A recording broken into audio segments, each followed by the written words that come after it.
Good evening. My name is Eugene Peterson, and I'm the chair of the Anne Arundel County Human Relations Commission.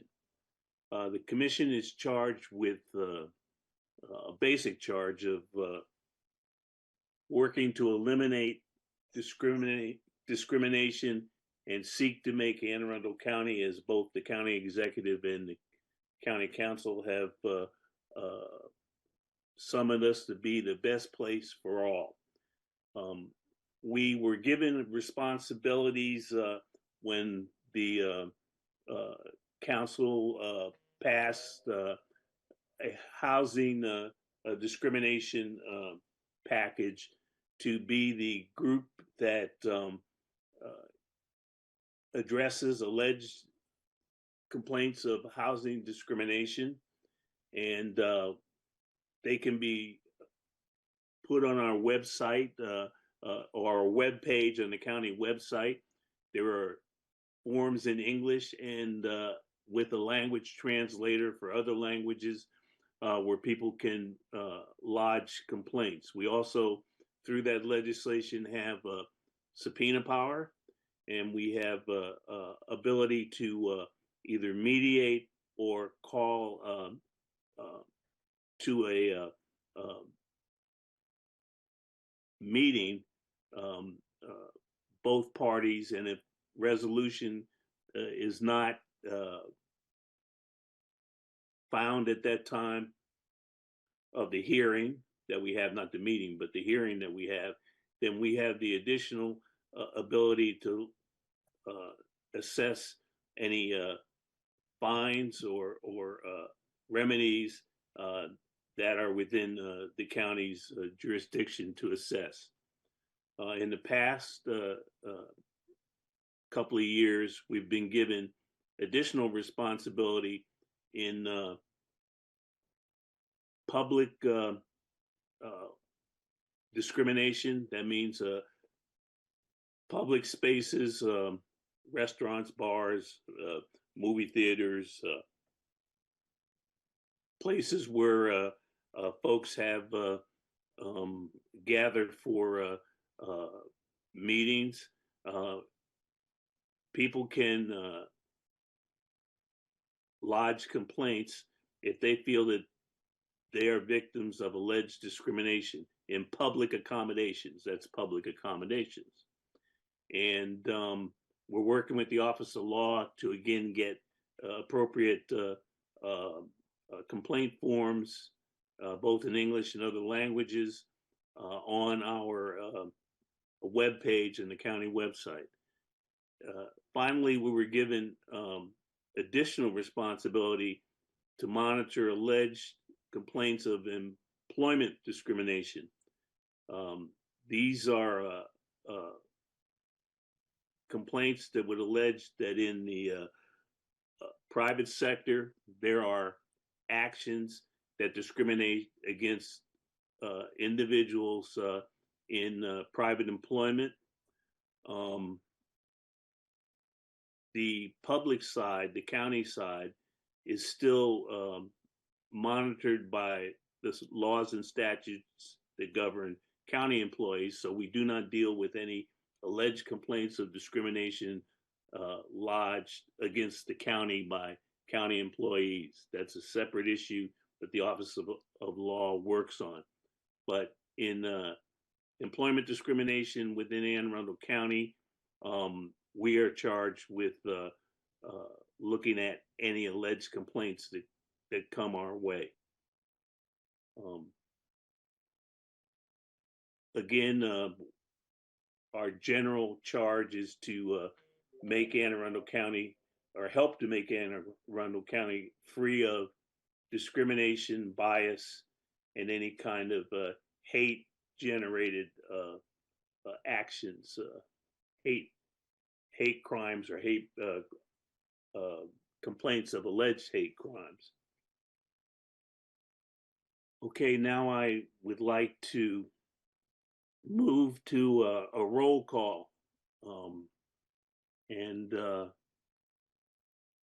I'll call out those that I see that are here, and you can say present or here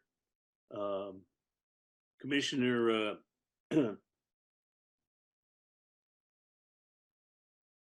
Apter. I am here. Thank you. Okay. Commissioner Hatcher. Okay, I know Commissioner Hatcher's here. Commissioner Sorrow. Okay, I'm present. All right. Commissioner Hatcher is present as well. I was looking for the mute button. Sorry. Okay, that's fine. Commissioner Michaels. Present. Great. I'm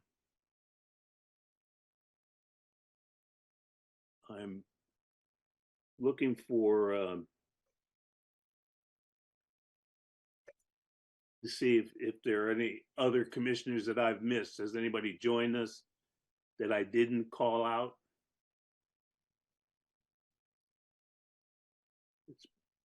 It's present.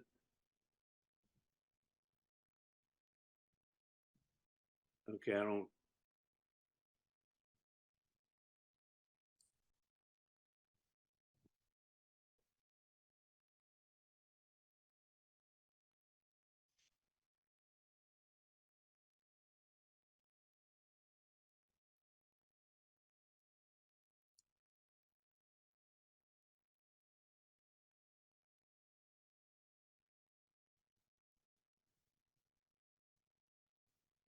Oops. Sorry, I've run into technical difficulty here, so give me a chance.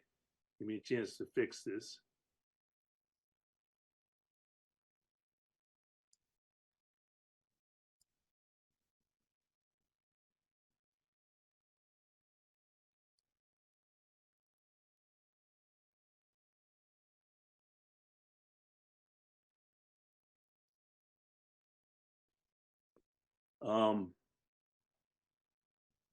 Oh me.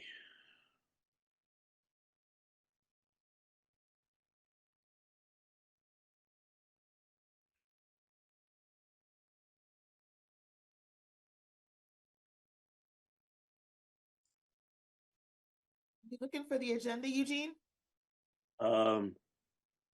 What happened was I got on another screen. I'm trying to get out of this screen. So bear with me and I'll try to figure it out. Okay.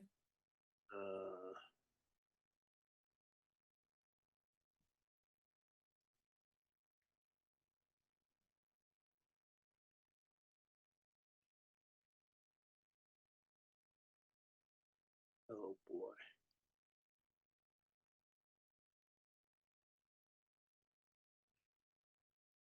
If you need me to share the agenda, just let me know because I can do that. Oh, okay. I'll have to have somebody take over. I'm kind of.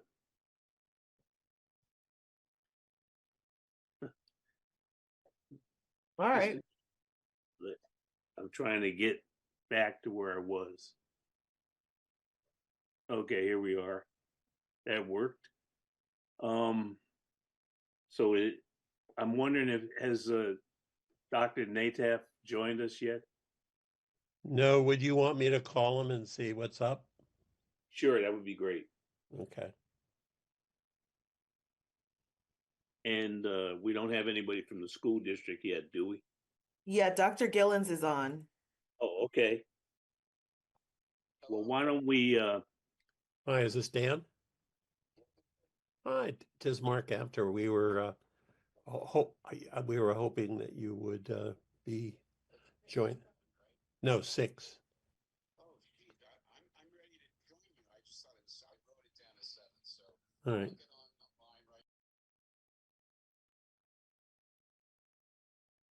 Okay, why don't we move to Dr. Gillens while Mr. Nataf is logging in. Okay, Dr. Gillens, we had a discussion earlier about the Unity Day seat Zoom meeting that we had, and we talked about some things that we thought we might be able to jointly do, and I'm trying to recall exactly what those things were. I know that we talked about being supportive of the diversity, equity, and inclusion efforts at the school district level. So I'm wondering where we might go with that, and I wonder what your impressions were from the students. And I'm looking to see if I can find you so I can put you on the screen. Oh, I have my camera off. You know I'm on spring There you break. are. I'm There not you- camera ready. They're gonna have to see my picture. I'm on spring That's break, okay. y'all. Hey, everybody. Hey. When you're on spring break, you don't need to fancy up, right? That's right. Right. But I'm here. I'm here. So yeah, definitely I thought that the students were very honest about their experience and the things that they need. I would say the biggest thing that stuck, there are a lot of things that stuck with me, but the biggest thing that stuck with me was this notion of a third space. And I messaged Asha on the side. I was like, I have not really heard of this third space and what this means.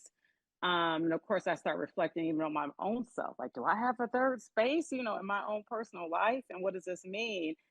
It sounded like the public library for many of the students, that is their third space. So how I interpret that is that there is another space outside their home life or outside school life where they can go, where they feel seen, right? Where they have a community that they really connect with and look forward to being a part of.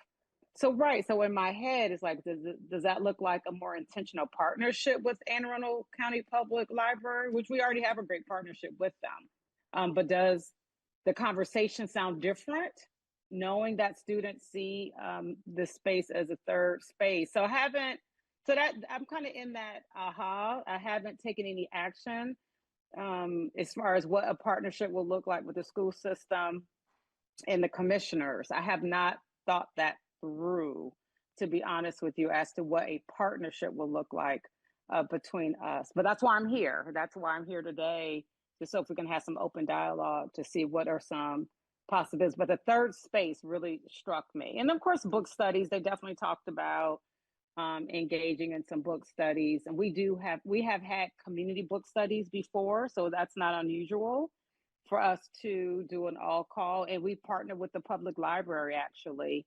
It had done a joint community book study with AACPS students in the community. Yeah, so yeah, my purpose of being here is to hear your thoughts and seeing what partnership would make sense. All right, I see I've got Commissioner Michaels has something he wants to say. Commissioner Michaels? Yes, thank you, Commissioner Peterson. Dr. Gillens, you and I had the chance of meeting at the Anne Arundel County Anne Arundel County College, Community College. We were there for a meeting, and what was so great is you and I had a chance to just review what had taken place. And I'm actually going back into my phone because back on, and I don't know if I mentioned this to you all, I'm looking quickly. Back in March, there was and this is to sort of report on that third space that they talked about. But Annapolis Pride held a Trans Day of celebration at the Glen Burnie Library, part of the Anne Arundel County Library System. And it was on a Monday at 5:30 in the afternoon. And I thought, I need to go and support. So I went up there thinking, who's going to be there at 5:30 on a Monday? Everybody's going to be either driving home from work or busy or whatever. Well, come to find out that it was packed. And I thought, wow, this must be an outdoor food function with food trucks, because it was full of people. And who greets me before I even pull into the parking lot but a librarian? And the librarian says, oh, things are happening. I go, is the event outside? She goes, no, it's inside. She said, that's about 30 white nationalist Christians that are protesting this event. And I go, in Glen Burnie? What? You know, I was like, I don't know. Okay, whatever. And so she said, park over there and do this and do that. So I did, and there were all these protesters with crosses and all this nonsense going on. And I go inside, and they have the group over into one part of the library. It's wonderful. There's all kinds of trans kids there. There's adults with their parents. There's projects going on. And I look out the picture windows, and what is so amazing are 7 librarians with golf umbrellas that are rainbow colored, opened all the way, and they are protecting the glass window and the people inside from seeing the ugliness that is taking place outside. And I was like, those librarians, man, look out. They will, you know, they'll take care of us. And boy, did that third space, that safe space, ever really, you know, just come home to me about how the library is there for the entire community. And then what happened is a couple of the protesters came into the library and started to yell negative words. And something I thought would never happen is the librarians turned up disco music so loud that you could not hear the people inside moaning and groaning. And I colored and I made myself buttons and I talked to everybody, and it was the most wonderful event. And it was because of the library being there for a community that needed their protection. And so I just thought that was a really wonderful thing. And thank goodness for the Anne Arundel County Library System and all the hard work that they do, and Annapolis Pride. And what I got from the students was the fact that they look to us and librarians and other adults to manage their safety as, you know, they navigate life. And so I was really proud of our Anne Arundel County for doing that and for standing up against hate. So that sort of was an outcome of that, Dr. Gillens. And I Thank you. shared some of that with you at the Mhm. college. Yeah. And thanks for hosting that. So I think this is useful information, and maybe we can support similar activities that the library plans to do, and be maybe co-sponsors of that kind of activity, especially involving students. Just a thought.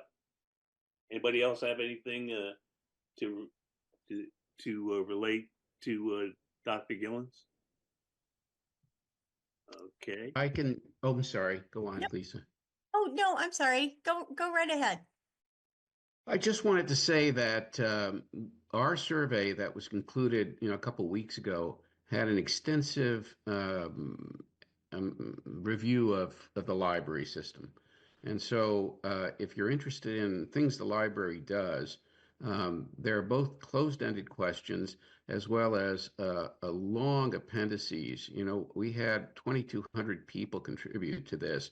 And a part of that was because the library reached out to their enormous distribution list and got people to participate by soliciting their participation. And so some of what you're concerned in, I can't remember if I brought it into the came up with a presentation, but you will see a lot of the diversity of opinion if you look through the open-ended comments.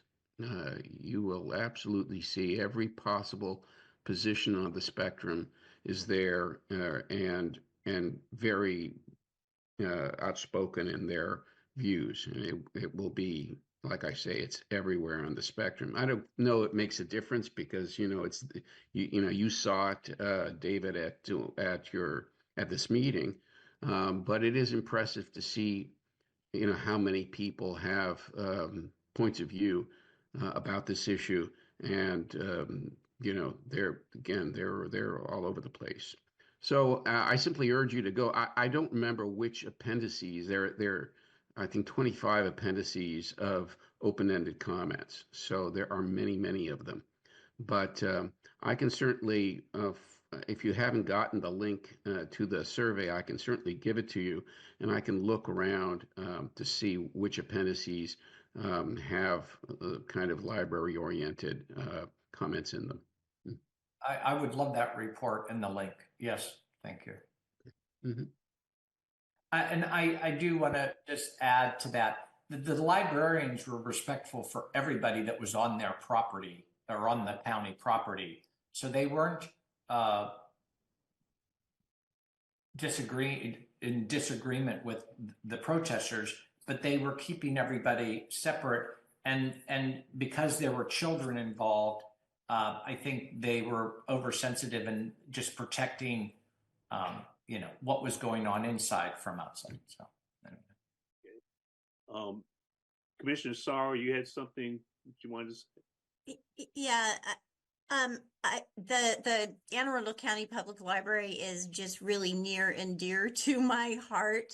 The programs that they have been doing, drag queen story time in the mornings, on the weekends. I don't know if those are still going on, but then this, the Day of Awareness event that they did, was incredible. I volunteer with my dog at the libraries, 2 or 3 of them.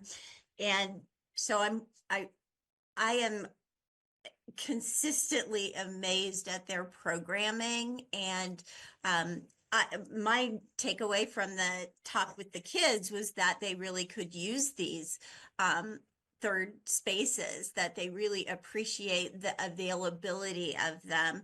And so as something that we could do for them is, I think, really supporting third spaces and making them available, whether it's at the library or not. So that's really number one that I wanted to share, is that third space, I think, was something that they really that we could really focus on for helping them. But number two, the library does not go unchallenged when they have these events. And I think that we should be supporting them and defending them to the extent that they are challenged or have or are attacked in any way, or if their funding is threatened, because they do not do these things without going out on a limb, particularly in the setting that we're in right now, in the world that we're in right now. So I do think we really should have the libraries on our list as a protected species, if you will, that we really need to protect and preserve as best we can. So that's all I wanted to say. We need to care for them. Michael, give. yes, and thank you, Commissioner Sorrow. In collaboration with that comment, I have to be honest with you. Before I even became a member of the HRC, I did not know the HRC existed. And I think there's a lot of organizations like the library, maybe not totally aware that we're here and that we, and what our duties and responsibilities are for the county as the Title IX of Article 1, and even the part of Title 5A, which is to conduct public hearings. But it's making these organizations aware that we're here so that we can collaborate and also do more. Of course, Director Smith has made sure that the HRC is a department, a commission Office of Equity and Human Rights is an office that is known to be seen and heard from.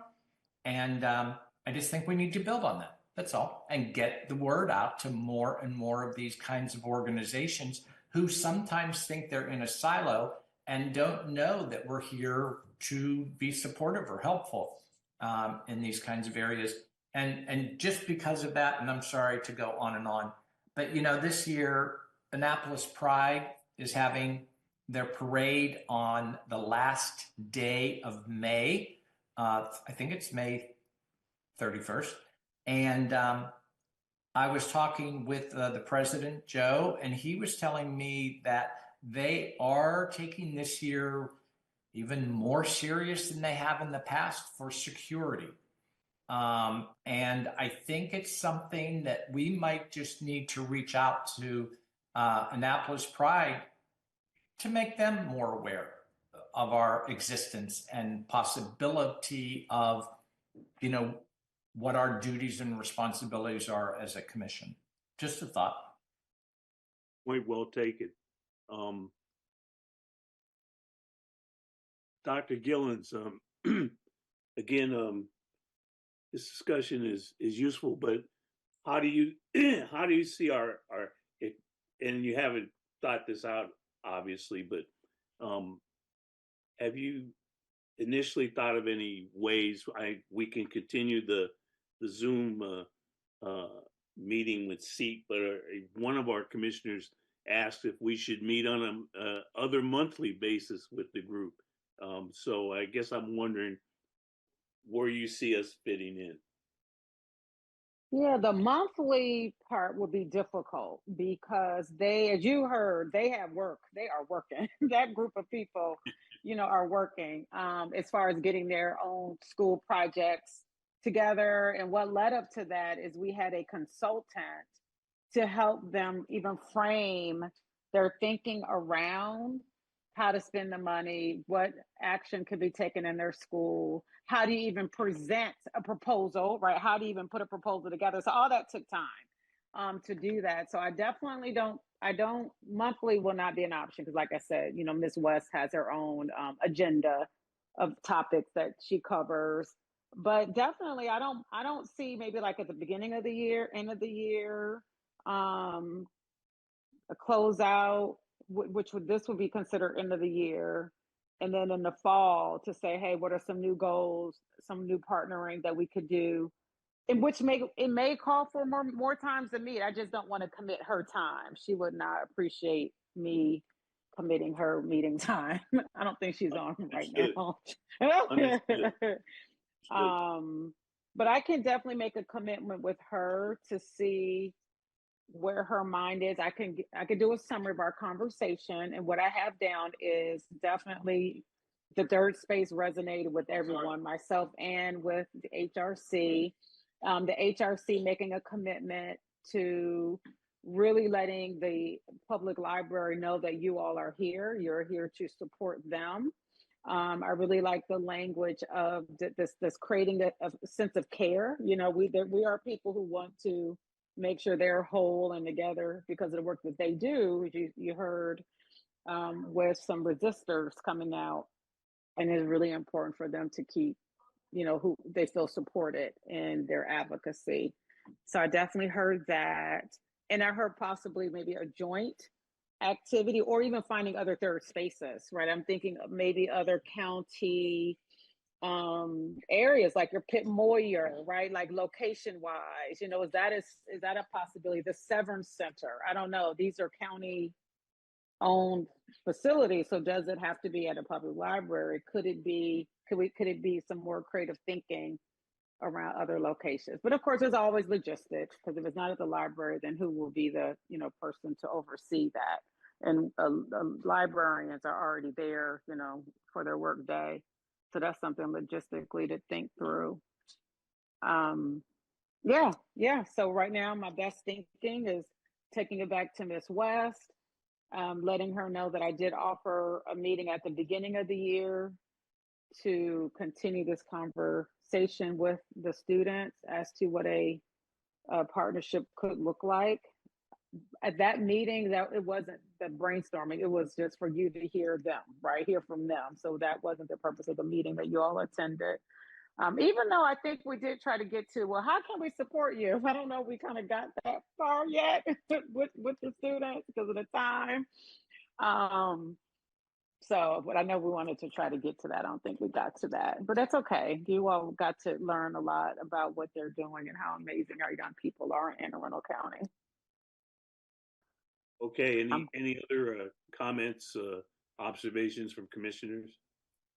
Dr. Oh. Gillens, sorry, Commissioner Peterson, for just jumping in there. Dr. Gillens, I am sure, or maybe, are you aware of the large grant that is being, I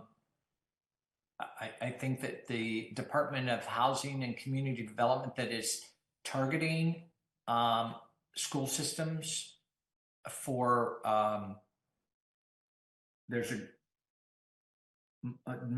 couple, I think it's $8 or $10 million grant that the state is giving to a variety of schools that, you know, is for school systems to deal with also sort of just a big umbrella of housing. Lisa, I mean, Commissioner Sorrow, could you help me here? I know you know what I'm talking about. Sure. So I think what you're talking about, Commissioner Michaels, is the Community Schools Emergency Rental Assistance Program. Thank you. And so that's a program that came out of not this most recent legislative session, but the session prior. And it is a rental assistance program similar to those that existed during the COVID crisis, that provides rental payments to keep people housed. And those funds have pretty much dried up in most counties. The federal funds certainly have, but this is a program that will use Maryland money and be available to families with a child in a community school who are threatened with eviction or homelessness. And thankfully, last year when the program was created, it was funded with $5 million. And this year, the governor's budget included $5 million for the program, which has not started yet, unfortunately. But it did include $5 million for this year's budget as well. And I mean, people were fighting to hang on to it, myself included, so because a lot of money was getting shifted around in this budget, but it did stay with the program. So there will be this community schools rental assistance program. I saw that the request for proposals has finally gone out just last week or the week after. I'm part of a group that hopefully will be able to provide some input on sort of the ground rules for the program when they actually start working. But of course, I'm sure the schools are going to hear about it, particularly the community schools, as the funds become available. There'll be, I think the school's role will be the McKinney-Vento liaisons, and the other social work components within the schools will be identifying the families and getting them to the application process.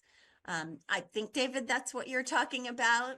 Exactly. And I appreciate, and I know it's, you know, I had to make a little bit of a left turn and then a curve, but I wanted Dr. Giltons to be aware, because, you know, students that have a safe housing or safe home life, that also adds to this sort of the bigger conversation that I think that we were having with the students. So I know I'm reaching for the stars. But, oh no, I appreciate it. I know it's a little bit of it. Adele Carter, she is the one that oversees community schools in a school district, so I can certainly loop around with her.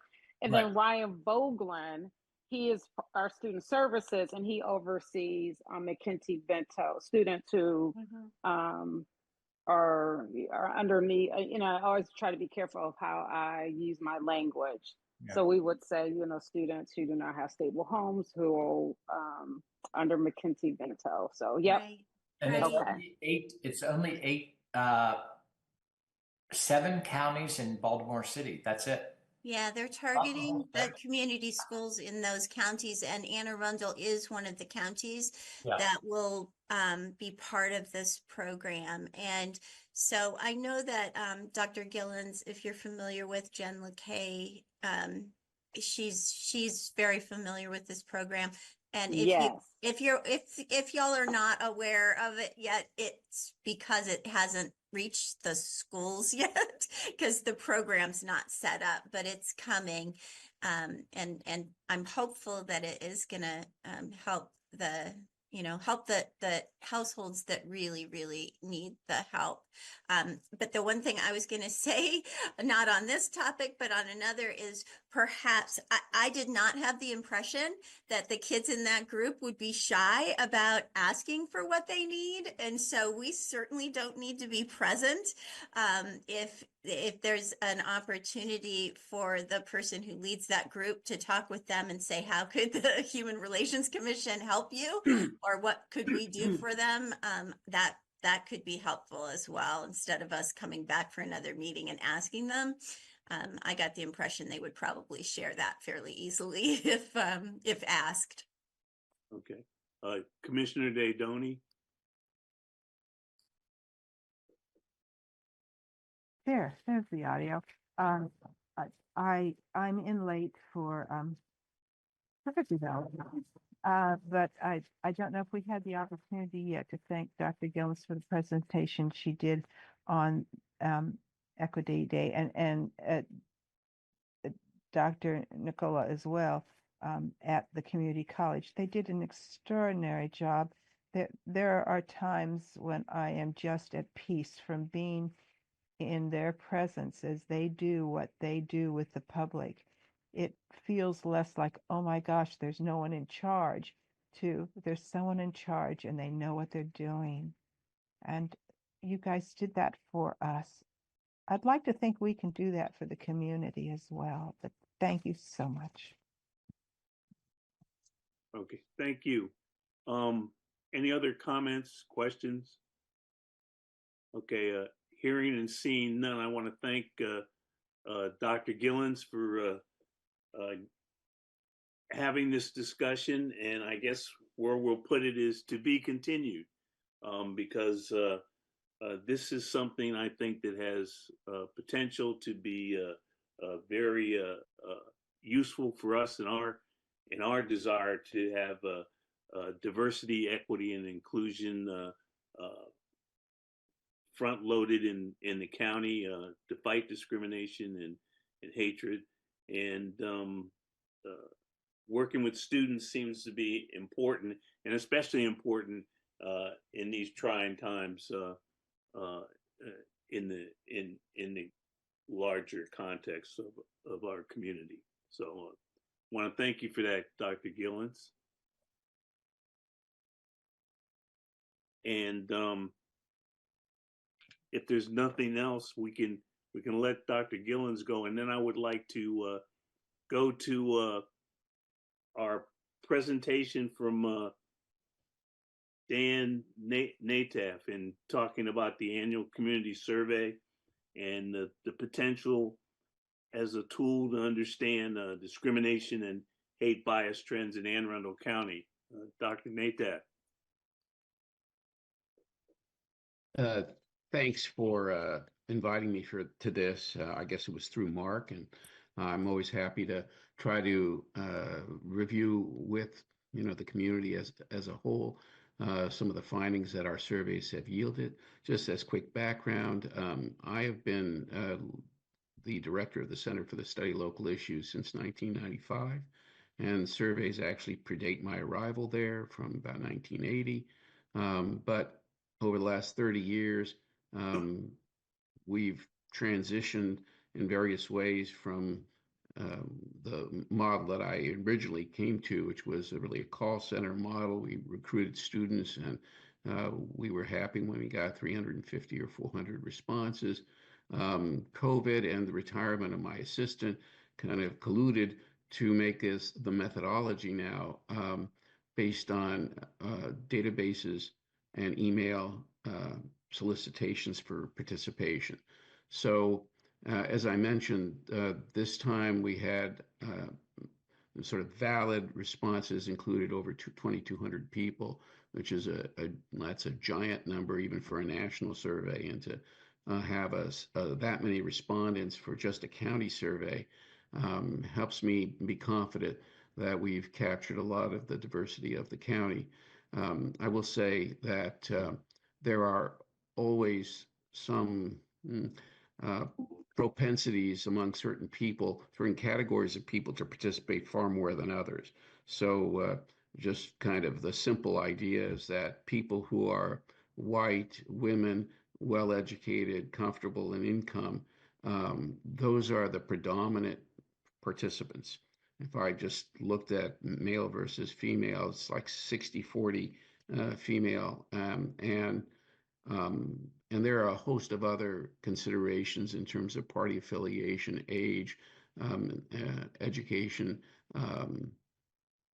racial backgrounds. And because of the methodology I use, which just derives from email solicitations through purchase lists, partly through my center's CSLI's web panel that was accumulated during the call center years, and outreach, especially through Ion Annapolis, I can normally get around 1,000 people chiming in, but from a research methodology point of view, it won't seem like a perfectly random survey, and thus I have to weight it to get. I can't just keep on, trying to reach out to targeted groups and pray that someday, but before the end of the survey, they will be there in adequate numbers. That is just, in fact, frankly, no one does that. These days, many surveys are done online, and they still kind of approach the methodological kind of aspect of being like a random survey, but a post data collection weighting is universal. So I give you that as a caveat. So you take it for what it's worth. So any of this survey findings that I'll show you are based on the methodology I described, at least since 2020, since that spring of 2020 was the first year where we kind of shut down because we had to. COVID shut us down at school, so we couldn't have students in a call center environment, and we never went back. Okay, so let me share with you. Let's see, where is that? There it is.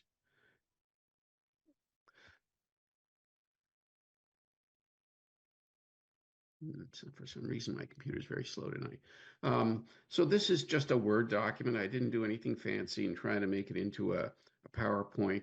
I'm happy to send this to you as an attachment, I guess, to Eugene, and he can then forward it to whomever. This is my contact information, my email. This is the website where you can find all the surveys that we've done. And so, that's a perennial available access point. Okay, one of the first questions that we've asked for a long time in the call center, it was open-ended, and the student would just ask, well, what is the most important problem facing residents of Anne Arundel County at the present time? They would take one answer. It was open-ended, so people would say whatever it was top of mind.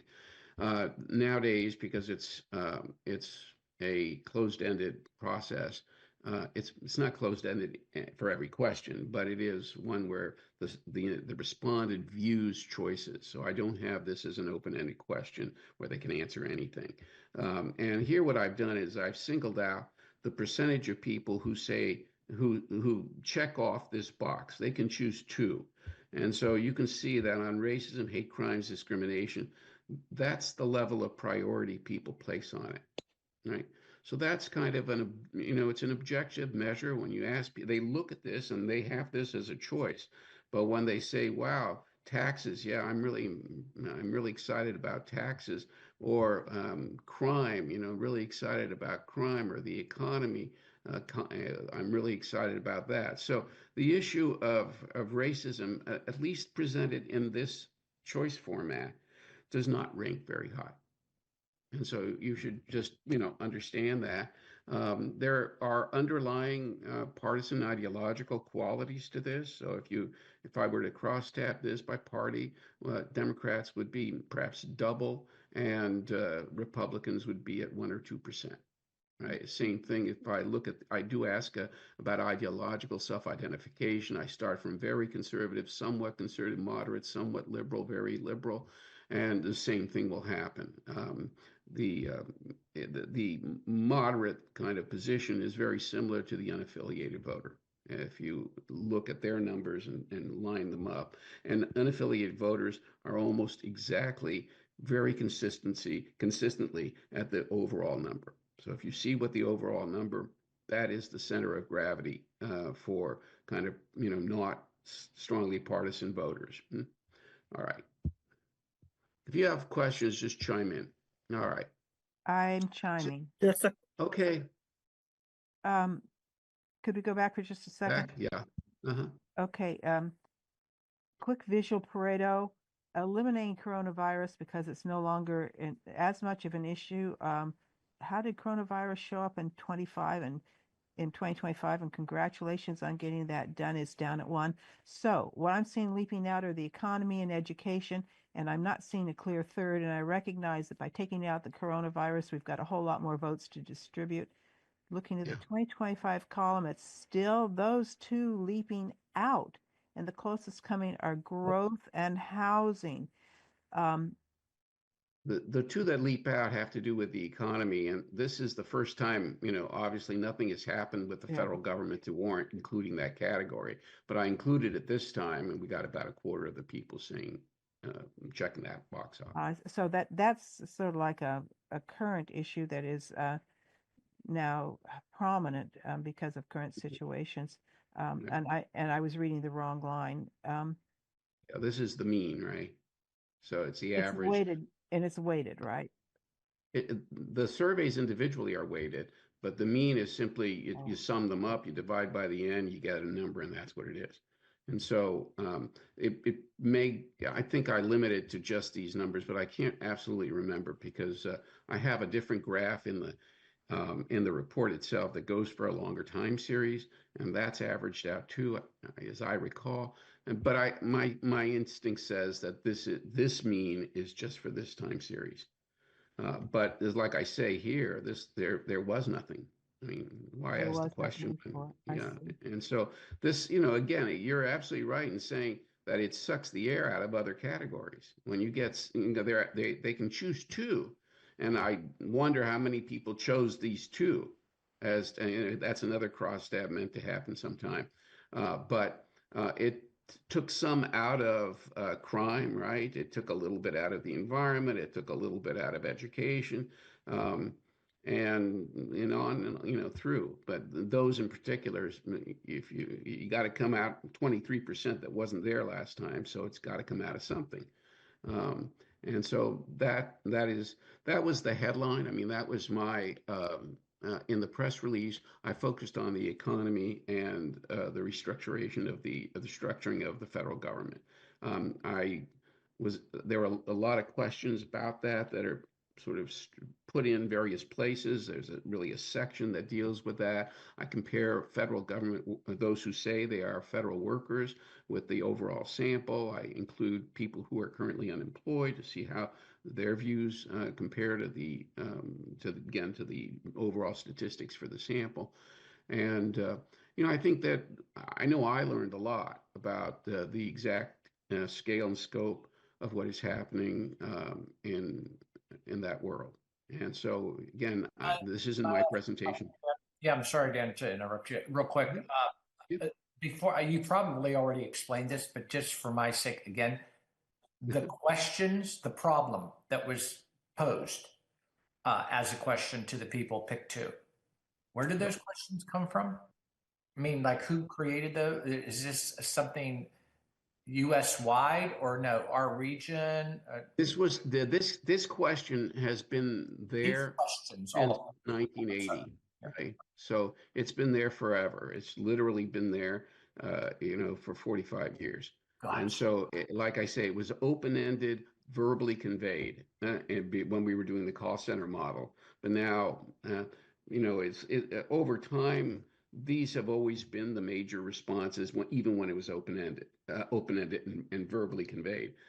So I just, when I turned it into an online survey only, I just took the categories that were most likely to be cited and included them again. And the problem of economy, loss of job due to federal government only came into being spring of 2020. That's right. Just as the first, yeah. I mean, it took Trump's election to bring that issue, to the forefront. And our state is one of those states that is highly affected next to Virginia, maybe even before more than Virginia, that is affected by federal job losses. Yeah, something on the order of 10% of Anne Arundel County workers are employed by the federal government. Yeah. And in the sample, I got 8% of the sample was federal, said that they were federal workers. Gotcha. And yeah. Mhm. Interesting. Thank you. Well, Just a basic question, and forgive me if you already mentioned this. Did you have the breakdown of the demographic breakdown that you can show us? Not of this question. I didn't do any crosstabs for this presentation because I don't know, I wouldn't know where to start. There are a lot of, I went through to 2001 and tried to find every question that seemed to bear upon what I understood to be your focus. And so, there are a lot of questions in this presentation. So if we get stuck on this first page, we're not going to go far. Unless there's some other compelling reason that you want to stay here, this is the bottom line. This is, again, this is where the issue stands. Asked this way, right? Why don't we move on? guys, asked this way, these aren't independent. The cross of interest, where is racism going to manifest for me? It's going to manifest in housing and employment. Well, not for me, for the people I love and care about. So I want to emphasize that, and then thank you. Okay, great. We had a question. This is like 15. It's down into the survey where I asked about a whole potpourri of different Trump policy, sort of announced policies, executive orders, whatever he's done. This is a compilation of them. And so the eliminating of DEI programs, you can see to what extent they're supported, somewhat supported, or not supported, right? And moreover, because it's a table where it's a matrix and the answer formats are the same for every question, you also get a sense of how much support or opposition there is compared to other questions, right? And so just looking at the don't support, you're at 56%, right? The don't know is rather small. So people had opinions about this. It's not like some questions you'll see. If I do job approval for the county exec, 25, 30%, I'll go, I don't know. But on this, people have opinions. A relatively small number said, I don't know. When you look at the question here, I mean, again, I heard you talking about undocumented immigrants and issues there. Well, this is one of the questions where deportation of all undocumented immigrants, this is the harshest form that you can ask this question, right? Other than putting the word illegal in there, right? And so it's almost as total as you can get it, and you get a majority in favor, right? From the somewhat support to the strongly support. So a lot of the time, if they have any level of support, I put it together and say there's the majority. On birthright citizenship, you only have 36% or 35%, so it's a much lower level of support. So again, these are the nuance as to what people really believe. But on the deportation number, this is a strength for Trump. as much as you might wish it were not. It is definitely a strength. It was a failure under the Biden regime to get their arms around this issue. They let it fester. It grew and grew, and it elected Trump. So, and still with all the, Abrego Garcia arguments and all this, it there's still a majority in support of the harshest position. And that's here in a county that voted 14% in favor of Harris over Trump. So, again, sometimes you just have to take a breath and see what the public's thinking. All right. I did find one. I see a hand raised. Yes, Lisa. Hi, I think my question is opinions are seem to be changing very quickly with the news, because news is coming so quickly, and things seem to be taking such a nosedive in terms of what's being done at the federal administration level. How long ago I know it's recent. It was in the field March 28th to April 6th. Okay. So not I don't know that I In the captured last month. Oh yeah, Yeah. definitely. Yeah, I just wonder how quickly opinions might be changing, or if they are changing based on what we're seeing even over the last, week to 2 weeks. Because I think that things sort of are changing dramatically so quickly. And I'm wondering if opinions are changing because of what we're seeing on a daily basis now. Let me say this. When I asked about Trump's job approval, I got the number 33%. This number here, 51%, is with 33% favoring Trump. So I think the issue is independent of Trump. If you see how I'm thinking about this, right? It's just the disparity is just too great. And so people are distinguishing between Trump and all his foibles and the issue of immigration and kind of the sense. I mean, again, you can think about why are people thinking this. One of the most useful ways of educating yourself is to spend some time watching Fox. Yeah, you got to take a deep breath, but you got to see what people are saying, what they're hearing. Right? Yeah. What are they hearing? You're right. Because the people who watch Fox, they're often elderly, retired, and so forth. They spend hours and hours watching this, right? And they're in their own ecosystem. I dare say people who are watching MSNBC they're on the other end of the same tendency. So, the way it's pitched is we're deporting terrorists. Abrego Garcia is one of those. Why are you supporting any, rehabilitation of a terrorist? That is the way Fox pitches it. The people, they're talking about it. And so, the people who are unaffiliated, right, who might be leaners or maybe they're totally persuadable, I don't know how much they watch Fox. The Republican leaners might, or they might be elsewhere in the ecosystem, right? There are plenty of places where you can go. One of my students told me, "Oh, you should go and listen to Tim Pool online," right? I don't know if any of you ever heard of Tim Pool, but he's got like 1 million followers, right? And he's a young man, a dynamic speaker who's a conservative, and he spends his time digging up stuff that fits the conservative agenda. And like I said, my student, who I would characterize as a kind of libertarian, sorry, or probably like Rand Paul kind. He listens to it, and he's got memorized some of the specific things Tim Pool has said. It is what it is, right? I mean, that's a whole discussion in itself, right? How do people get socialized and reinforced, and what news sources do they use, and how credible they are? A whole long discussion. Okay. All right, let's move on.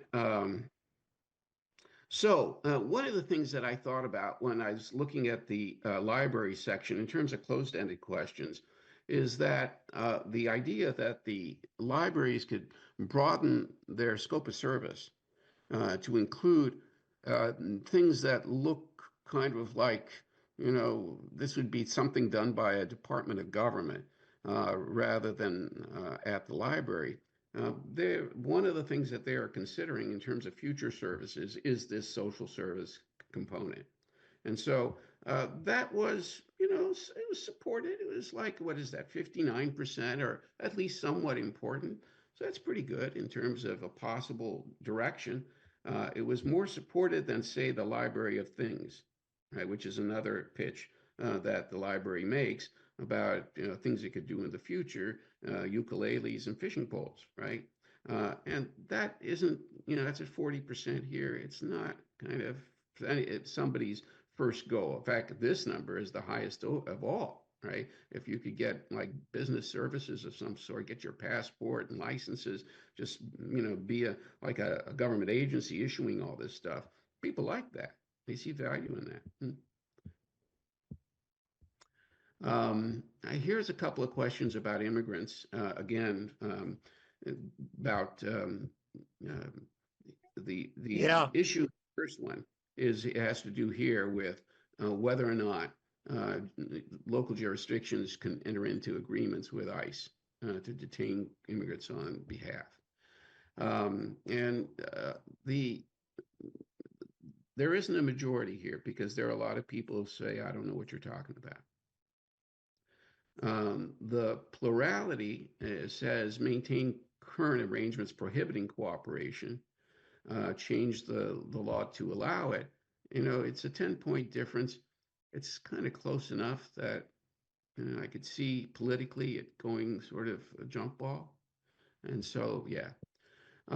We had another question, which I was listening to a delegate speak at the early part right as the session was starting, and they mentioned this, that Maryland law allows undocumented people to acquire health insurance on the healthcare online exchange, the Maryland Exchange, but without any subsidies. Which of the following best expresses your perspective? And so I kind of gave alternatives here. If you could agree for this reason, or you could oppose for this reason. And as you see that, if you say blend the two together, the agrees, that's 58%. If the somewhats and the opposed are put together, that is 45%. So, again, it just depends on what those somewhats are thinking.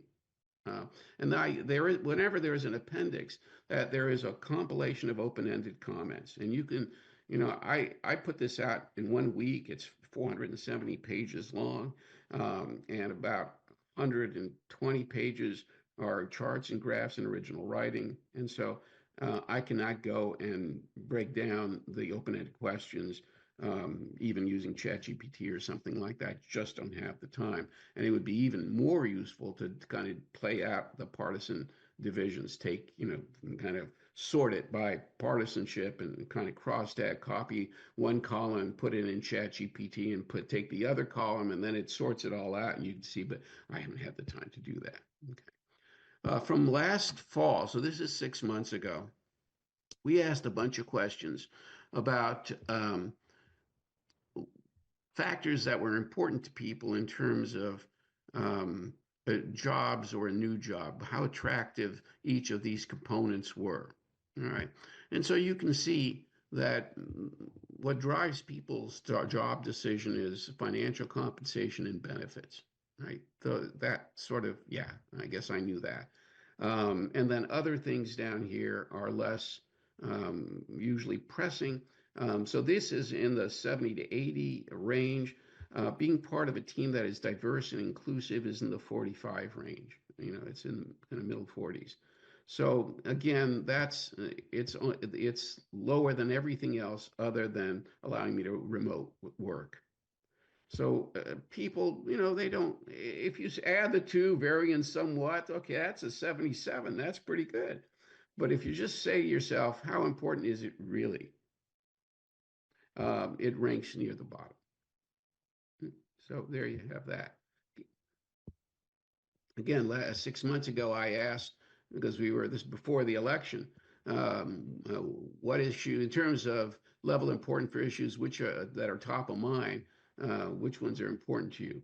So I had racism in there, kind of related to inequality, lack of social mobility and stuff.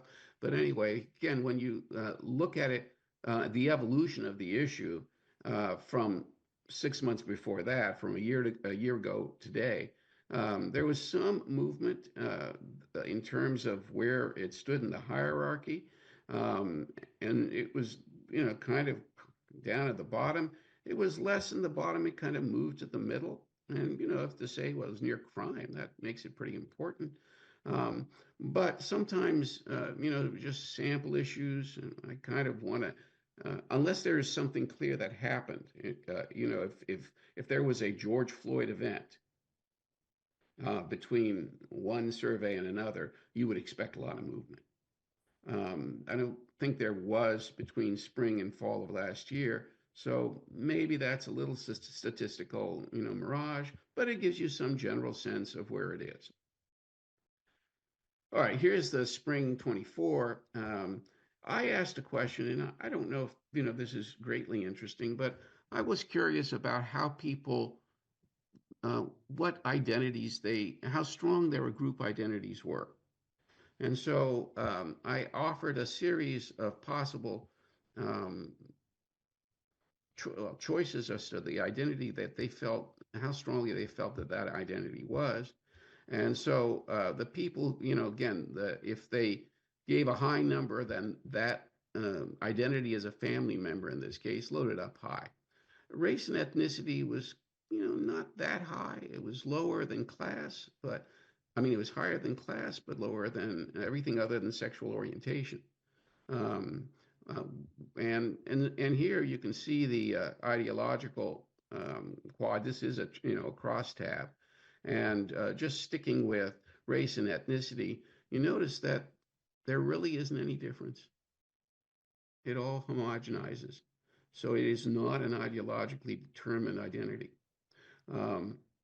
And oddly enough, the same is true with like your gender identity.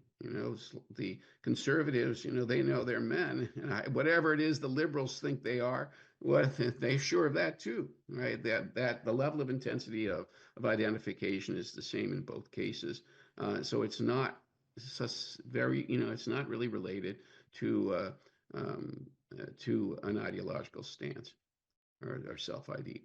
All right, here's a question I'm sure is strongly in keeping with your focus. So do you feel the following groups are subject to no, some, quite a bit, or a great deal of discrimination in Anne Arundel County?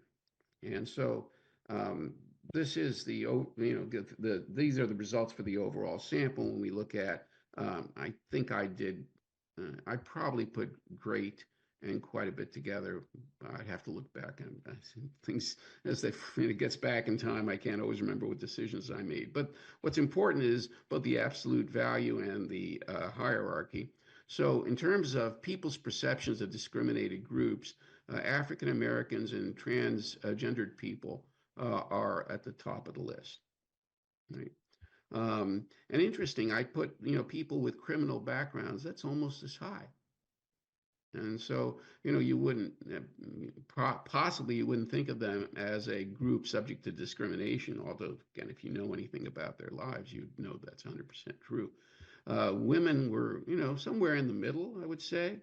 And white men, again, you can imagine the crosstab on party and ideology on this. But it's not a 2, right? It's not a 0 number. It's a significant, but among the lowest, right? And atheists and Christians are about the same here. So there you go. We asked a question, which is this, about a year ago or whatever this is. I think it's either a year and a half. How significant were each of the following events in positively impacting civil rights for African Americans? And so you can see the very significant column, just gravitate towards that. So everybody almost felt that was because, again, if you see the non-significant, and it's like 0. The Supreme Court's a separate but equal decision was kind of universally accepted. Voting Rights Act is kind of universally accepted. That these other things are more diffuse, right? It's not like a piece of legislation or a big decision. So the election of Obama, that's 42. Emergence of Black Lives Matter, that's only 30. And the first time here, you see the not very significant is actually larger than the very significant. Not the case in the instance of the emergence of DEI programs. It's significant, but kind of evenly spread across the 3 categories. So again, it's not like it may seem like people who are strong advocates of it, that it's like that is really a big and important breakthrough in life, but that's not the way the public perceives it.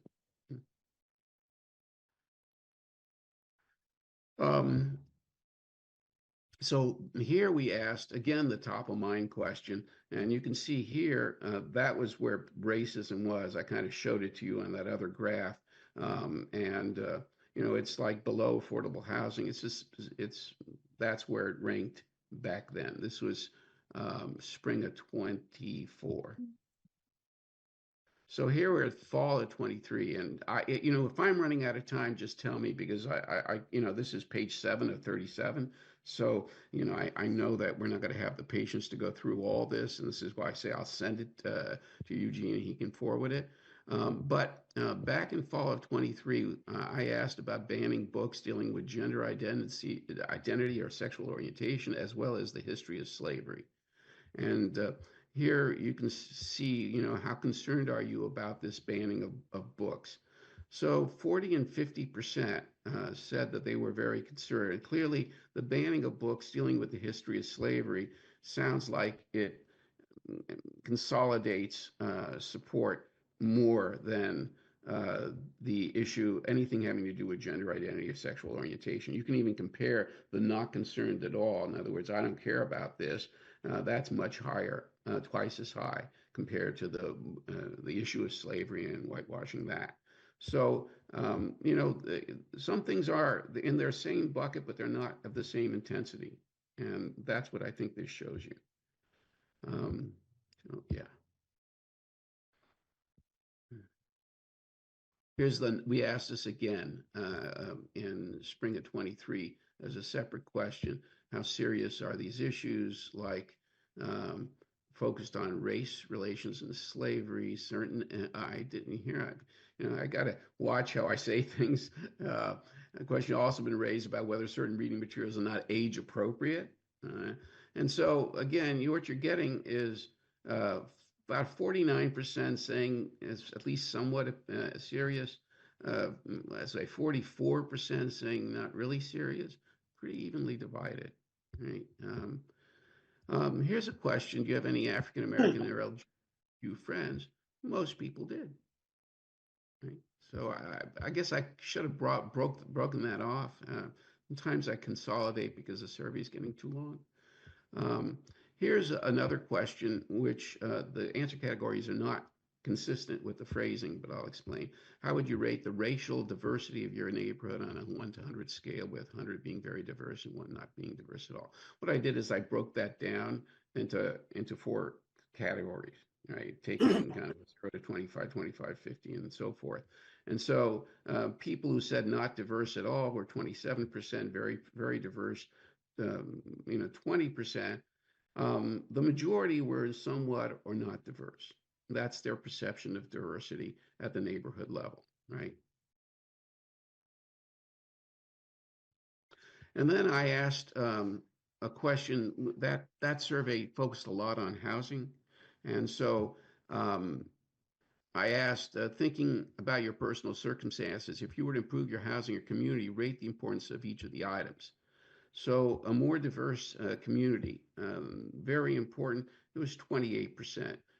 It's near the bottom insofar as something that would be valued by people.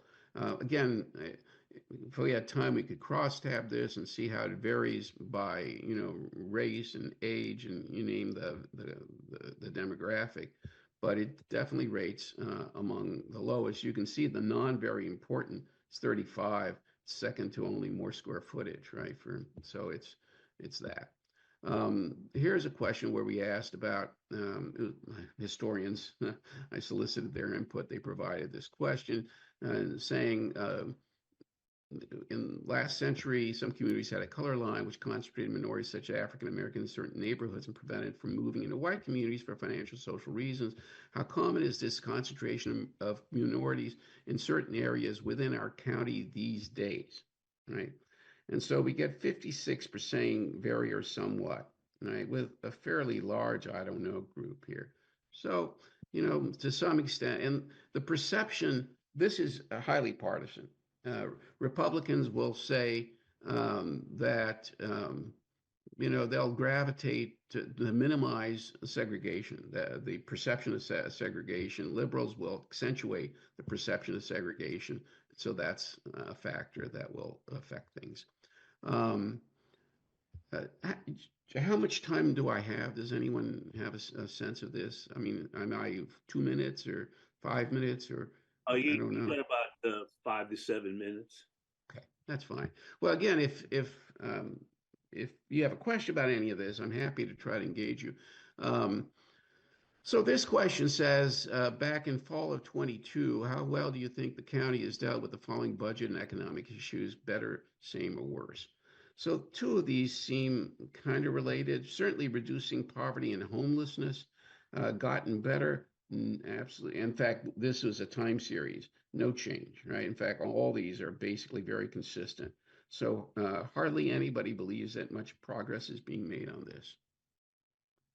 And the same is true with making life more affordable in the county. This was in 22 in fall, so we were already getting into the inflation period, right? And so it is no surprise then that issues of affordability and the consequences of rising prices for inequality, that these are ranked very low. Dan, can I ask yes. So this question did not get asked again. True. This is a previous question, and you were just showing that there's not much change, or no, it did get asked again, and it's part of the overall report. I don't recall that I've asked this since, it was asked twice in 22, right? Mm-hmm. And so that's the entire time series as far as I know. And Dan, just another quick question for you. Are you and Pam Brown know each other? Oh, sure. Okay. Yeah. Go ahead. I'm sorry. I did a whole question about the availability of childcare services. Okay. It might have been in 23. I think I did it then. I didn't present any of that here, but it does exist. The reason I was asking, just because I think I was wondering how much of your report might make it into Poverty Myths Plenty report that she does every couple of years. So yeah. Well, I mean, we know each other, and what can I say? If she wants to include it, she's welcome to do so. No, I was just wondering because your report is very inclusive, and so is hers, and it's interesting information. Right. So this question says, has Anne Arundel County, how has it dealt with the issues over the last few years? Gotten better, stayed the same, gotten worse? So diversity, teaching about diversity in a fair and balanced way. Gotten better, stayed about the same, and gotten worse. You can see a perception slightly of deterioration. This is part of the whole movement, the kind of Moms for Liberty thing and all that, that, like other questions I've already shown you, that insist that there should be limits to how much diversity is discussed, conceptualized, discussed, and so forth in schools. And so The gotten better is a lower number than gotten worse. And I'm sure that this too would be a highly loaded partisan thing where this is where Republicans are. That's where Democrats maybe are, and the unaffiliated are stuck about the, again, they say hadn't changed much. So it's that. I had a question, Dan. If you are, in terms of artificial intelligence analysis, and I know Howard County has their surveys, Anne Arundel, Baltimore County, etc. If you take some relatively analogous counties by income levels and just told them to, pick out the items that were very similar and very different. Has that ever been done? And is that something that you smile upon? I do not know of other counties that have an entity that does within county surveys in the way in which I do, in the sense that they're publicly accessible. They're put somewhere, everybody can go look at them. I don't know of any other county that does that. I certainly don't know of any community college that does it. I always thought it'd be a good idea if we would all blend to, every community college in the state would run, say, a battery of 10 similar questions. And then you could kind of compare regionally as to how people differ on a set of indicators. But I've never. I saw a newspaper analysis within the last few weeks of a survey that Howard County, such and such, I don't know, as it was, I assumed it was an academic institution had done.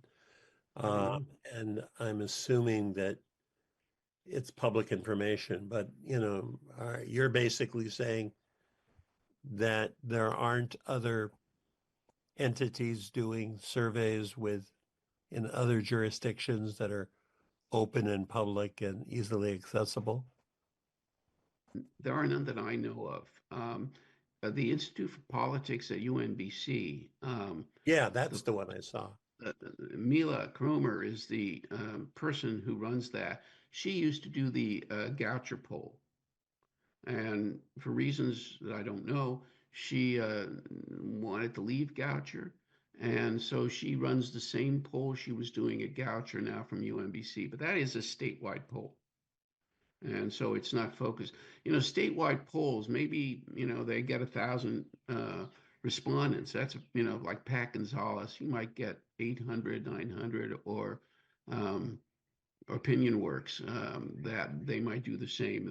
They'll do a survey. Occasionally, Opinion Works will do a survey for Anne Arundel County. I don't think it's. Steve Raby runs Opinion Work, and he's a good pollster.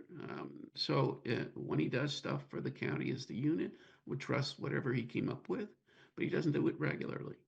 And I don't know, I haven't been to his website, Opinion Works, to see whether the last survey he did, which was in 22, whether that's available. But, people pay him to do that. Right. And nobody pays me. I mean, the college sort of supports this through release time, but it's not like somebody other than the college is commissioning me to do this. It's just part of my duties as assigned, right? All right. So here was a question. Again, we're back in 22, thinking about candidates for county executive council. Which of the following issues would make you more inclined to support or oppose? Strong efforts to prevent discrimination against minorities. That's a pretty, bad number. It's close to the, almost there with lower taxes or more spending on schools. And so, those are always high priorities. And I suppose more spending on public safety and, fire and police. Those are the top of any list. But at 56%, that was a pretty strong showing on that particular question, that form of phrasing. It'd be interesting again to look at the crosstabs on that. And this, again, from 22, which two are the top of mind. I'm sure that, I'm going to say that's 22, but it showed again racism being down near the bottom and other things that we already know of, immigration, inflation, and other kind of standards were high. Back in spring of 22. So this is spring of 22, reducing poverty and homelessness. Again, the perception is it's not gotten better. It's gotten worse. In the spring of 22 was already, this was right in the middle of COVID, and not much was looking particularly good during those days. But you can see other things that haven't gotten better. Keeping taxes low. That's, there's keeping taxes low is attractive across the partisan spectrum. It's Democrats will load up less than Republicans, but you'll get half of Democrats agreeing with this, that it's at least kind of a priority, a middle-ish priority. Here's another question: how well has the county dealt with following issues? Teaching about diversity, kind of gotten better, stayed the same, or gotten worse.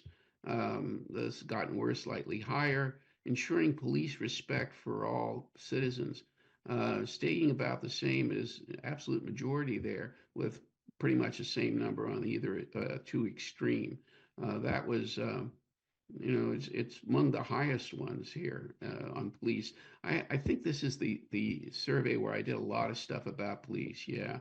And so I don't know if that's like an area of interest, but this one asked about a police accountability board, how effective in reducing police misconduct will this be? People chose the safe middle ground, and they just said, there it is. So it's somewhat effective was the safe choice, and that's where they gravitated. But some pessimism. And here I wonder if the pessimism would come both from Republicans who feel there should be no constraints on police, and maybe some very liberal people who have no confidence that a police accountability board will rein in adverse practices by the police. So it'd be nice to know the cross steps on that. Do you trust police to conduct themselves respectfully to all segments of the county's population? The middle position was the strongest. Very few people did not trust at all that would happen. And again, I would imagine that Republicans would load up here. Democrats are probably in the middle, and I don't know that many of them, there's not many there, it's only 10%, so they couldn't load up too much on that one. Before you go on too much farther, Dan, yes. I had a question I wanted to pose to the entire commission. Here's my idea. If everybody on the commission who is interested in looking through the results of this survey and to basically look at it from the standpoint of what conclusions does the survey take that reinforces our our basic direction as the Human Relations Commission. Is there a way that we can direct a result from your survey that reinforces the Human Relations Commission's edicts and basic direction on things? So there's not a question to you, Dan. I don't know whether you'd be against it or for it, but if it's two members of the commission, would any of you be willing to look at it individually and then come together as a group and try and see if we could use any elements of this to reinforce with some statistical relevance our points of view?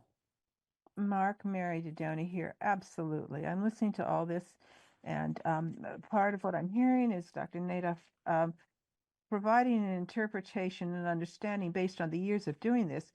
But while I, from a science background, am hearing the statistician, I am also, being a bad sociologist, hearing the sociologist's perspective. And I'm trying to read both of those into here, and I'm reaching a conclusion that when we look at things, what I'm seeing is a whole lot of self-interest. Yet I know self-interest is the manifestation of public policy. I am so eager to do exactly what you said and then say, how do we make Anne Arundel County a better place for all, not just through changing of specific public policy, but by giving fact-based information and providing multiple perspectives on it. Thank you. Anybody else have a point of view? Commissioner Michaels here. I'm finding all the information interesting. I have already downloaded the entire 476-page report. I'm want all the slides sent to me, and as part of our strategic plan, I think a lot. I will be presenting some more of these things that we should be considering in our strategic plan, along with some of the things we've already discussed.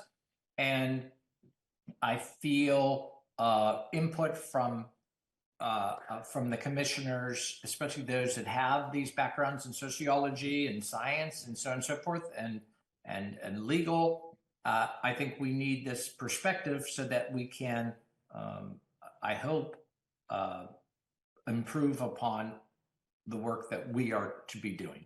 So, okay, that's my 2 cents. Well, I think it's asking us to elevate ourselves to a level that I at least wish every organization operated at, which is a fairly sophisticated engagement of the intellect. Yeah, I'll end there. Yeah, like Mark has been part of my center's advisory board for many years, and you know, I'm always open to topic suggestions.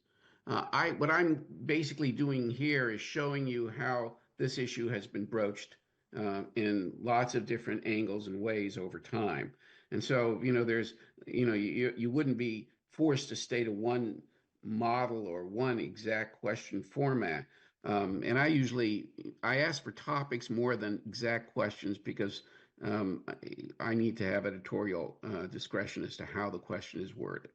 But you know, you got some sense of what's already out there, and you know, I'm willing to work with you in the fall for you know, asking some questions that are part of your point of view. And you know, what happens is that when the question is asked in the survey, the report usually goes into greater detail and specificity about some of the crosstabs. I almost, not for every question, but for many questions, I'll do at least party and sometimes ideology. I usually don't have time to go into gender and race and you know, every other demographic you can think of, but party and ideology are very strong distinctions, and to the extent that you can see if there's partisan divisions on certain ideas, you kind of know, you know where the center of gravity is, and you know how it polarizes or if it polarizes. And you know, politically, kind of putting together coalitions is the name of the game. Who's going to be on your side, and how much distance is there between what your goals are and your point of view and that of others. And so that's that I can help narrow that kind of empirical gap by formulating questions and then taking a little time to analyze them using, you know, party and ideology crosstabs. I wanted to show you one that I did a long time ago. It's way down here at the end. Let's see. Somebody asked me this, and I had to take this off the website, so it looks a little mysterious. But this had questions like, my social interactions are largely confined to people who share my race, religion, and social class. So this is the percentage who agree, right? And on the other hand, don't agree with this characterization. So in this case, confined to people of my race, 41% agreed. This is in spring 2001. This was a long time ago. It might be time to revisit this. And then there were other questions like I feel the need to minimize characteristics of my race or ethnicity. Not hardly anyone agreed with that. I'm satisfied with existing programs and activities that promote multicultural understanding in my community. A lot of people were pretty happy with what it was back then. Getting to know people with ethnic or racial backgrounds different than my own is easy for me. A really high number, right? Yeah. And my community is ethnically and racially diverse. Here, again, this was a higher number than I think we were getting on that other measure. People in my community respect differences of others, 76, 78%. And, more opportunities to recognize diversity are needed. So this is a pretty kind of favorable, I think, in terms of just opinions that people have, their attitudes. Sometimes there's a social desirability thing that kicks in, and you always have to be, you wonder if they say it because they think that's the answer is kind of most socially acceptable. These days, I don't know what is socially acceptable, right? I mean, Trump has opened the door to a whole range of previously kind of, you don't talk about that in public, and now, you do. So it'd be interesting to know whether these high numbers have gravitated to kind of lower, numbers, and So that this was the last time this question was ever asked by your survey. Is that right? that is right. Yeah. It was, So if we were to do that 4 years. again in the spring, you might get some very interesting. Fall would be the next iteration because we're in the spring now. So I'm sorry, in the fall. Yeah, right. Okay, if I could interject at this time, this has been great. I want to thank Dan for all this wonderful information. And I think that the question that he's posed to us, which I think Commissioners Daydoni, Apter, and Michaels said they were willing to work on, is to look at some of this data, and especially look at this data. I was struck with the immigration data and wonder if there are questions we would want to include in the fall survey. And I'm wondering if that's the approach we want to take. Yeah, I think that's a good starting place with some specific results. And, I agree to kind of try to help shepherd the group, Mary and David and whoever else wants to be in the group, and be in touch with Dan before the fall so that he can integrate. Or pardon me. It has to be done before the fall if we want to get it. Yeah, the survey's out in kind of October, middle of October. Mm-hmm. So it has to be kind of. Yeah, you would need our questions when sometime between I would say middle of September. Middle of September. Okay. Yeah. So we have a summer project. Yes. Thank you. Right. Okay. Like I say, you can kind of look at all of this at your leisure, and kind of make of it what you will. But it'll give you ideas of how questions can be framed and all that. So, all right. So let me stop sharing unless you want me to say anything more about something on this document. No, this has been great. I want you to talk for hours. So you have your email around here somewhere, right? Yeah, it's on this document. I'll send it to Eugene, and Eugene, you can just I'll get it out to everybody. Yeah, if you send me the slides and your email, I'll take care of it for you. Right. It's not online anywhere. So this is it. It's just the only way to distribute it. Right. Okay. Thank you again, Dan. This has been highly stimulating and interesting, and we appreciate you taking your time to do this for us. I'm happy to do it. All right. Thank you. Okay, now I'd like to go to our next item, which is the update. Justin and Commissioner Sorrow. We'll start with Justin on what happened in this last session. Sure thing.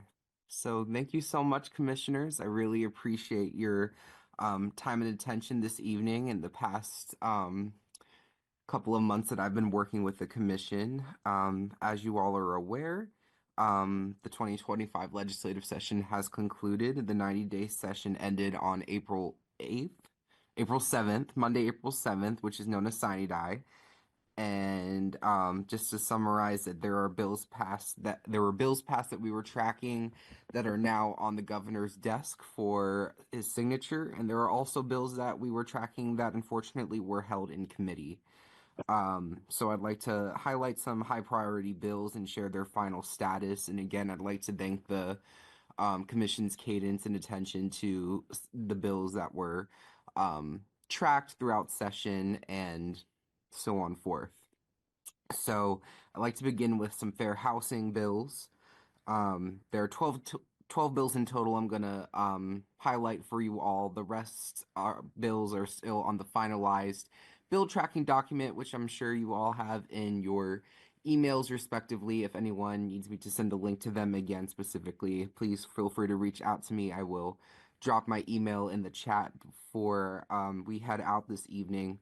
But starting with the big one, which we all have been given attention to, is House Bill 392, which is the Evidence Interception of Oral Communications Fair Housing Testing. Unfortunately, this bill stalled in committee. It did not pass, and pardon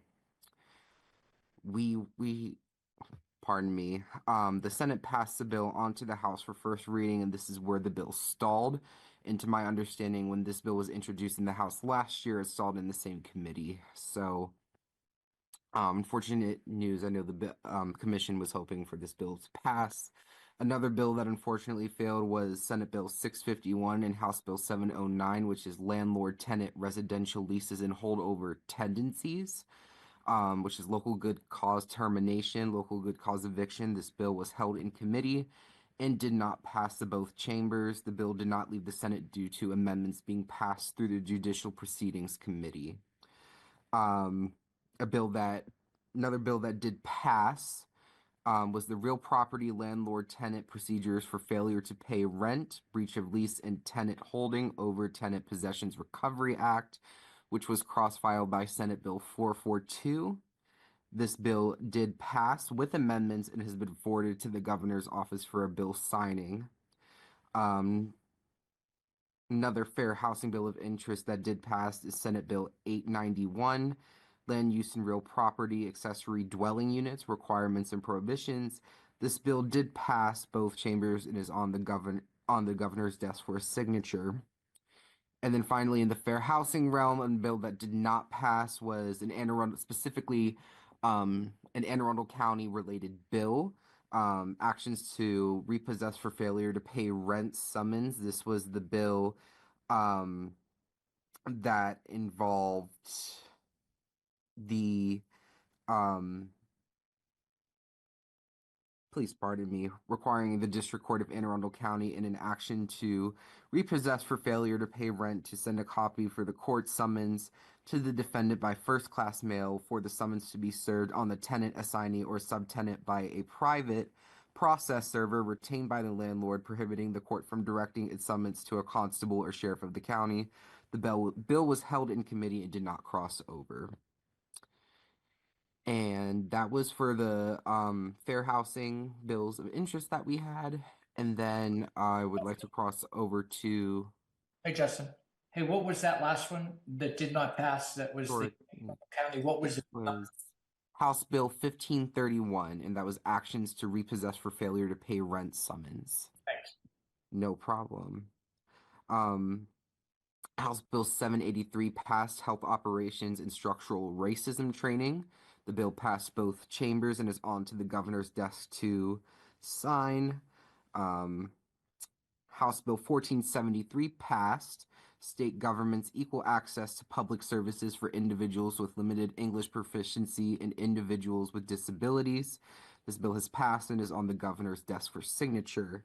Senate Bill 608 and Senate Bill 828, both regarding immigration law and were big high priority bills for the Attorney General's office. Senate Bill 608 is the immigrant status petitions, and Senate Bill 828 was immigration enforcement, sensitive locations, guidelines, and policies for protecting sensitive locations act. Both bills are on the governor's desk for signature. And we have House Bill 1055, which was the Commission on Non-Discrimination, unfortunately did not pass. It stalled in the House chamber. House Bill 1442, the hate crimes and hate bias definitions of sexual orientation and hate bias incidents, did not pass. This was another bill that stalled in House Judiciary. And finally, another bill that I'd like to bring to your attention that did pass, and for those of you who attended the hate bias forum, it was a bill that was mentioned heavily, and it was a bill through session. It had high debate and extremely passionate testimony on both sides of the bill. It is House Bill 853, which is the petition to reduce sentence, otherwise known as the Maryland Second Look Act, which did pass and is on the governor's desk for approval. So I just wanted to run through those bills with everyone. These were high priority bills that were tasked through session. On the tracker, you can see the more depth review of what passed and what did not pass. It's two very green and red categories. Passed, stalled in, passed is green, and held in chamber is in red. Another thing I'd like to point out and bring to the commission's attention is I will be doing a internal report for the commission's use and county government's use to the bills tracked from the Office of Equity and Human Rights. Once the report is reviewed by Director Smith and our government relations team, will be able to share the report with you all. The goal is to have it done by the end of this month, so I look forward to publishing that. Now, I'd like to also thank you again for your time and attention to the work that's been done in this 2025 legislative session. And I will leave the floor open to Commissioner Sorrow to anything that may needed to be added. But thank you guys so much. Great job, Thank you. Justin. And I just want to interject really quickly to thank Justin for his continued hard work on these issues. The legislative session, as you guys know, is long, and Justin comes to us with some experience, but is also learning, and he's done a great job over the last several months of keeping abreast of things that he felt would be important to this group. And following them, monitoring them, and then reporting them to you. So I just want to give him a kudos on a job well done. Thank you, Justin. I had something I wanted to throw in to the group. You know, there are so many bills, some passed, some didn't, that from the PR point of view, that's too many to deal with. I would think that we ought to consider, as a commission, coming out publicly praising one or two bills that passed, and then putting one or two bills that didn't on our in our sites to work on next year, and to have some kind of a public event, kind of reinforcing what we like that didn't, and vice versa. So, whether or not Asha or Eugene, if anybody has any thoughts about what would be the one or two bills that we could praise that passed, and maybe the one or two that we think are highest on our list to work on next year.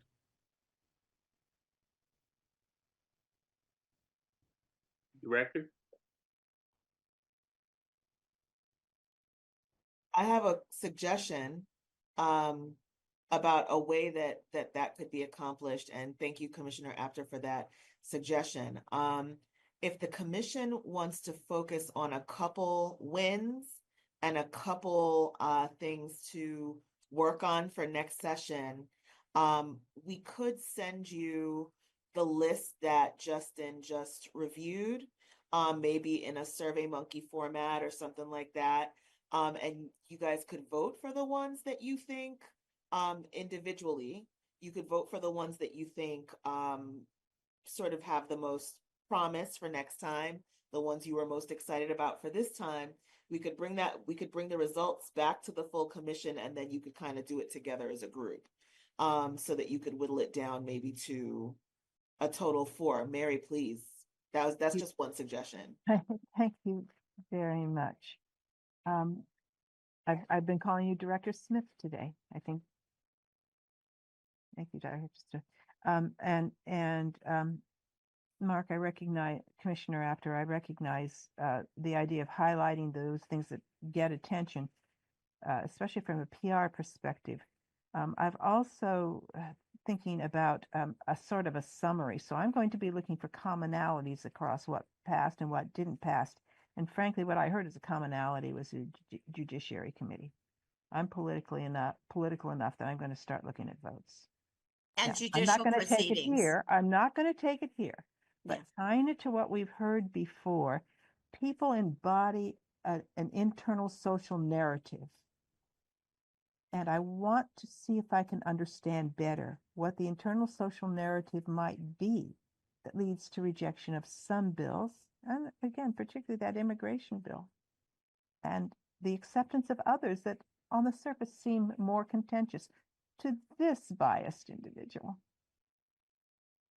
One of the things that, if I could interject at this time, one of the things that I think we could do was, I thought we had a better chance of getting the fair housing one-party consent bill passed because we had the vice chair of the committee sponsoring it. So I guess it would be, and would be happy to ask Delegate Barrett to give us another tell us, what else we need to do to get this over the finish line.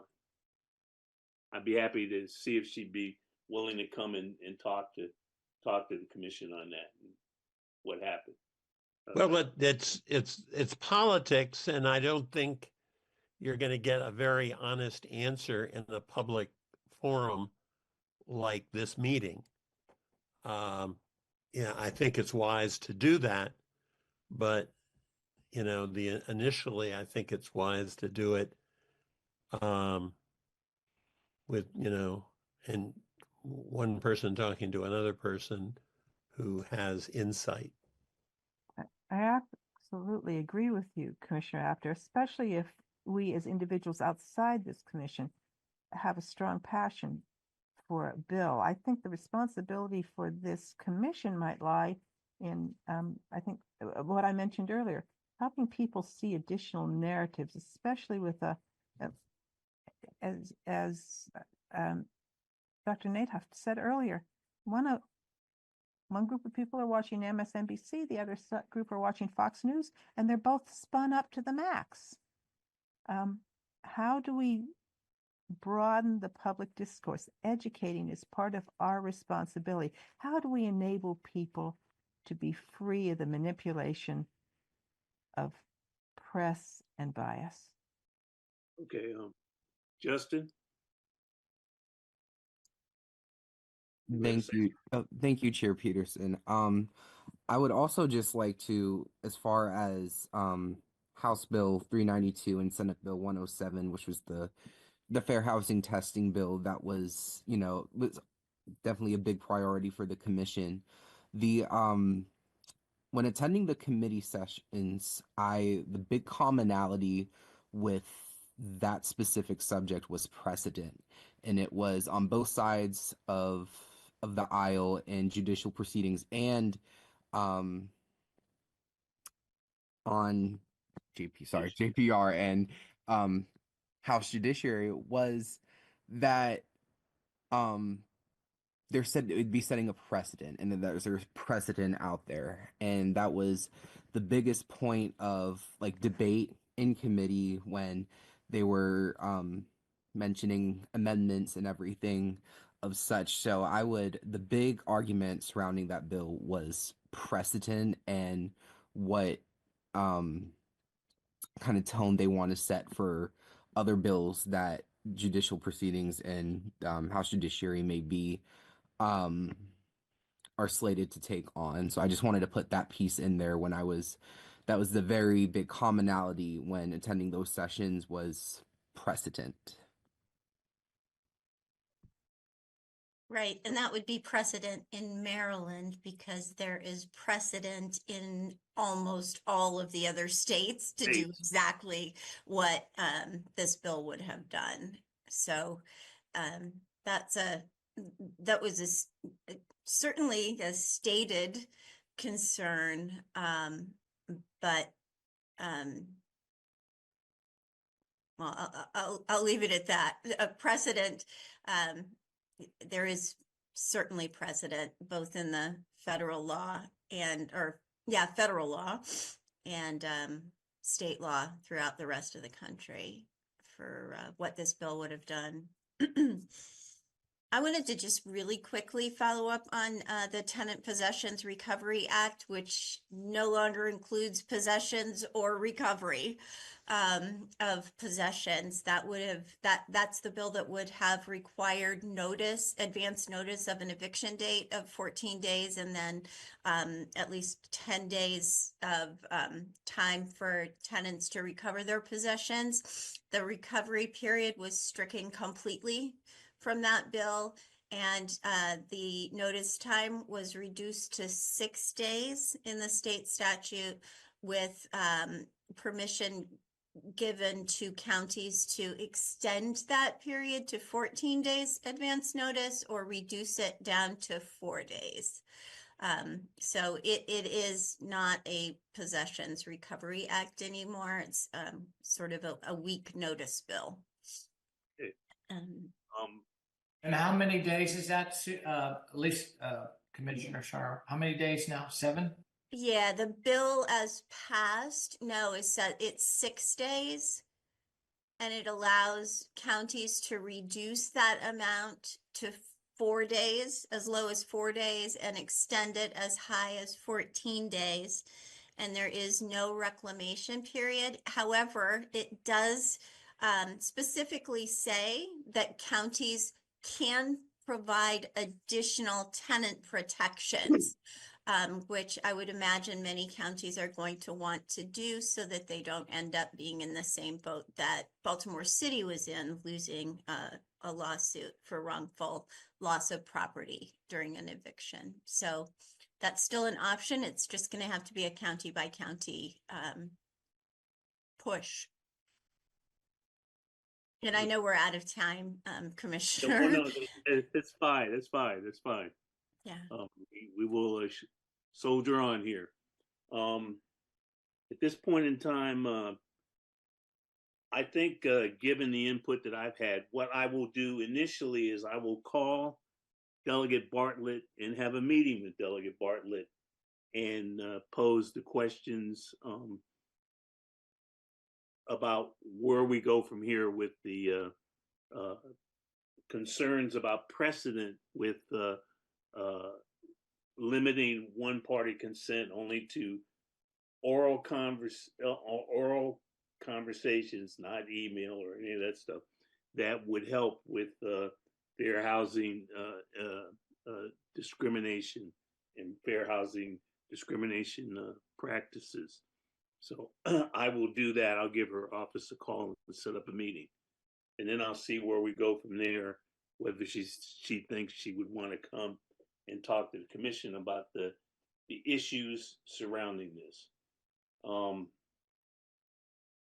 We had a robust meeting. We're kind of almost out of time. So I would ask Director Smith, would it be possible for you to send your report by email to the commissioners? Sure, there's actually not much of a report this month. I had two things to announce.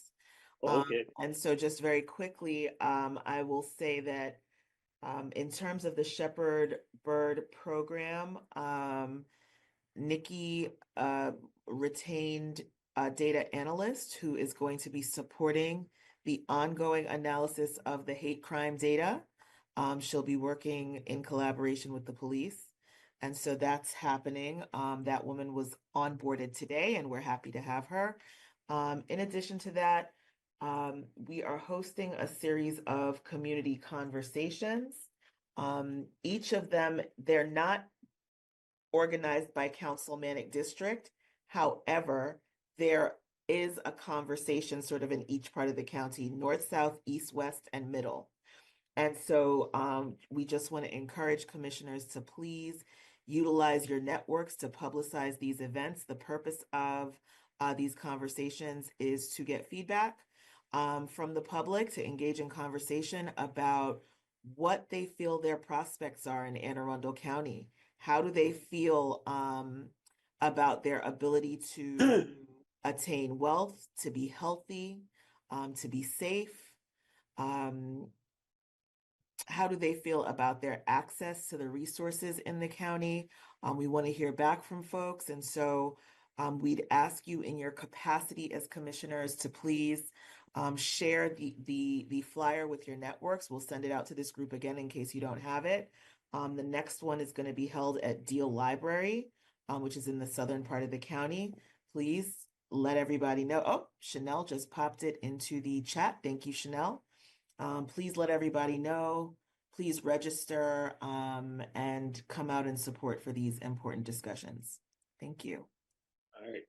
And I will finally say we had the strategic plan on the agenda. I will work with Commissioner Michaels, and we'll have a full discussion of and he's already started. He already talked about some of the things he wanted to do while we were looking at Dr.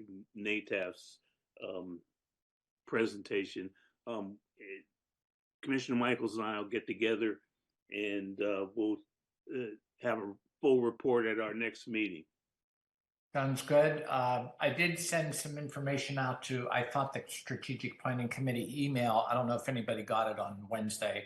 I know it's last minute, but it was a SWOT analysis. Okay. Maybe I need to resend it, but why don't you go ahead and resend it? Yeah, and I think Commissioner Peterson, that's great. You and I could actually maybe go over it, and then we could narrow it down so that our goals are achievable. Okay. Be happy to do that with you. Thank you so much. You're welcome. At this point in time, I entertain a motion to adjourn. It's a non-debatable motion. I second. Okay, it's been moved by, Commissioner After, is that right? That's right. Okay, and seconded by Commissioner Michaels. All those in favor signify by saying aye. Aye. Opposed? Okay, none. Thank you all for spending some time during Holy Week with the commission, and extend a happy Easter to anybody who was live streaming this. Good night, all. Thanks.